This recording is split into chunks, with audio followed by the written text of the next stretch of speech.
My name is José Campos. Thanks for the introduction as well. I'm a PhD student at ELTE University. My supervisor is Dr. Bela Munkachi.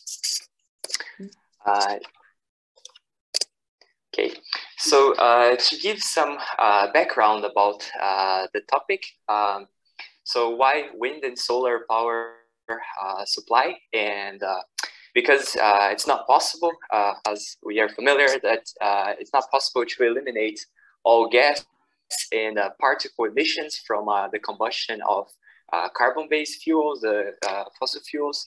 A solution to the problems of climate change, air pollution, energy insecurity, which are huge and complex issues, require a large scale conversion to clean and perpetual and reliable energy source, together with reducing how much energy we use overall as a society. So we're talking about a conversion from what we have today, from fossil fuels, to energy infrastructure based on electricity for many aspects, for transport, for heating, for cooling of the buildings, so in different sectors. So what is important, however, is that the electricity is produced from a clean technology that takes advantage from the local renewable sources, what's available locally, such as wind and sunlight, for example. This study is analysis then for replacing the energy sources, considering some methods that deal with this variability that we have with wind and solar.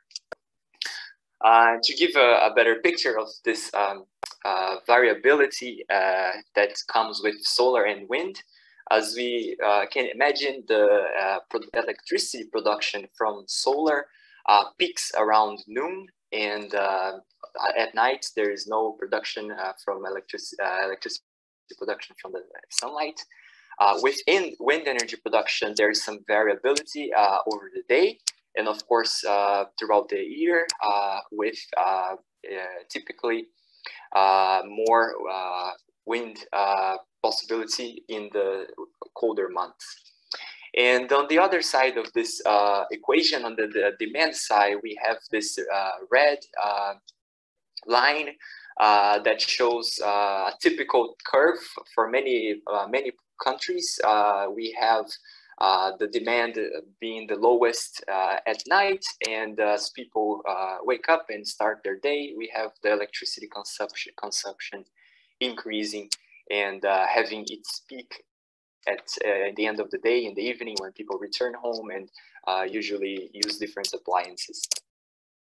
So when we put this two sides together, supply and demand, and sun and wind power, we will have some moments of deficit, meaning that the production is not enough to meet the demand, and we will have in other moments a surplus of where there will be too much sunlight, and that will be more than people were consuming, more than the society is consuming. And we have this peak that occurs at one moment of the day, and there's a lot of talk around the term of peak shifting, of moving this peak that happens in a given moment to when we have more energy being produced from these variable sources. So the research questions are, would the power supply from wind and solar match the residential sector demand for electricity? So we're only looking at the residential sector. We're not considering all other consumption, electricity consumption in this particular case. And the second question is, what would be the effect of peak shifting in this match that we want to promote between supply and demand? This shifting is a part of a concept called demand side management, where there is a focus also on the demand, and not only on moving the supply to meet this demand, but also looking at what can be done from the demand side, and work with this variability. There are several methods inside the demand-side management concept, and it's been a topic since the late 80s that have had some research. So the methods used is a modeling of the supply and the demand in an hourly basis. For the supply side, we took the potentials for solar irradiance and wind speed. So some data sets, some recorded data in the scale of Hungary.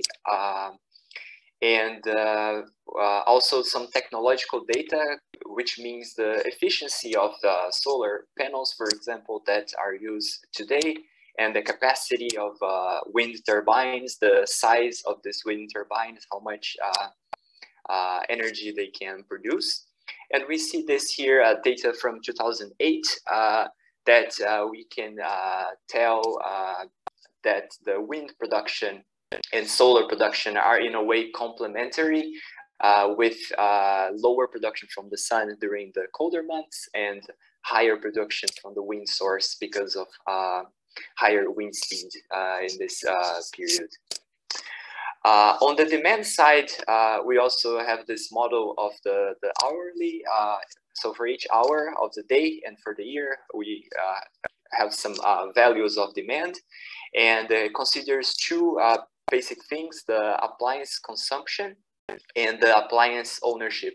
So it's a data set that was created before some time ago for in a different project, and they measured data in several houses in Europe and recorded the consumption of the most typical equipment, and considering the ownership of these different equipment appliances that we have at home, to estimate what could be the consumption or the average consumption in a year or in a day, down to the hour basis for a typical house, representative house. So in this study, we then take also the future possible demands. So besides what we have at the moment in the houses consuming electricity, there is the tendency that there will be more people using electric vehicles that will consume electricity as well in the upcoming years. So we created a scenario to investigate how much electricity would be needed in this case, and this scenario is just an estimation or observation with the value of 50%. So in the year 2050, we consider that half of the cars could be electric, to estimate how much the electricity consumption would be. However, people using electric cars may charge them at different times. So we also consider 3 different cases where the car is charged during the day, at night, in the evening, or overnight. Another technology that could be consuming more electricity in the houses in the future is a heat pump, which is used for space heating and electricity. These have the advantage over the regular heating with electricity because of a higher efficiency and the use of ambient heat, which is a renewable source as well. So this technology takes electricity and also energy from ambient heat to heat the house or to heat water as well. So this is a desirable technology in this context of decarbonizing the energy system because of its high efficiency. So in this scenario, we also calculate with some percentage of use of this type of heat pump to analyze the electricity need. So we could estimate what would be the current electricity consumption, around 2,200 for this typical house, average house. And we estimate that in this case of higher use of electricity for cars and for heating, this value could be multiplied by 2 or 2.5 times. So we also looked at the hour consumption, and we see that a morning peak could be increased by 2.3 times and the afternoon peak by 3.5 times. So then we went to the part of putting together the supply and demand, and we identified the moments that would happen lack of supply and the moments that we would have too much supply from one or other source, and we would have a surplus. Here on the left side, on figure A would be for a winter day in January, and for B would be for a summer day in July. Actually, a week in January, a week in July, and we see the difference between solar and wind production. So then we looked at what would be the residual load and the surplus in all of these cases of different strategies for charging the vehicles. So the residual load decreases with the overnight charging and also with the daytime charging. So we would be able to meet better the demand if they are charged at night or if they're charged during the day. Of course, if they're charged during the day, sometimes the car might be used during the day. So if it's parked somewhere that's not the house, it would be required to have a charging station somewhere else. And for the case of the surplus, of course, as more we increase putting together sun and wind, we would have more surplus. And a good trade-off could be this combination of solar and wind and the nighttime charging. So to conclude, it would be better to put together solar and wind and not only one and the other, but a combination in order to have a lower residual load would be a combination of both. And on the demand side would be preferable the daytime or the overnight charging. And this could be achieved by promoting the time of use rates, which give cheaper charging, cheaper electricity at this times of the day. And a next step in this study would be to look at the demand shifting by other means of hot water storage. So to produce hot water and store this hot water as a mean of shifting the peak hours as well, and to develop more scenarios as a type of sensitivity analysis.